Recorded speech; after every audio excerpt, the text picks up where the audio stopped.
na santo. Lumubog ka na, sana dumiretso ka sa impyerno. Huwag na magmalinis, maliwanag di panis. Paano ang mga empleyadong inyo na pinaalis? Paano kanilang pamilya sa kanila umaasa? Utang ina kayo, wala kayong konsensya.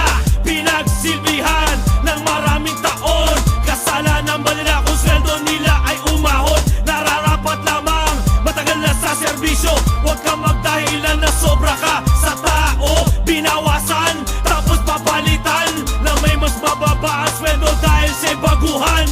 Saksakan ka ng gulang, matakot ka sa karma. Ako ang iyong karma. Tangina ka!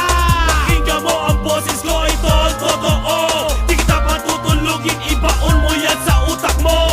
Kasama ko ngayon mga ilalis mong tao. Nag-aantay sila na ilagay ka sa kabao. Huwag kang magsisi, hindi bagay sa'yo. Tingnan mo anino mo, may sungay ka na ng demonyo. Malamang inaantay ka, isasama ka na. Kaharian ni Satanas, doon empleyado ka na. Pagkaharap ka, nakangiti ka. Pagkatalikod, doon ka tumitira.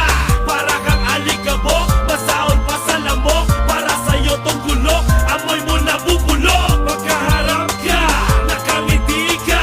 Pagkatalikod, doon ka tumitira. Para kang alikabok, basaon pa sa lamok. Para sa'yo tong gulok, amoy mo nabubulok. Tinulungan kita, pinagtanggol ka pa. Sa mga tarantado, pinaglaban kita. Tinuring ka kaibigan, sinalo pag may kailangan. Ito'y para sa'yo, iyong pakinggan.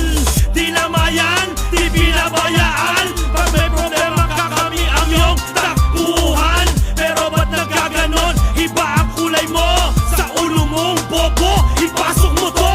Putang ina mo, baka ng ina mo. Sama mo na rin ang tropa mo, basag ang uso.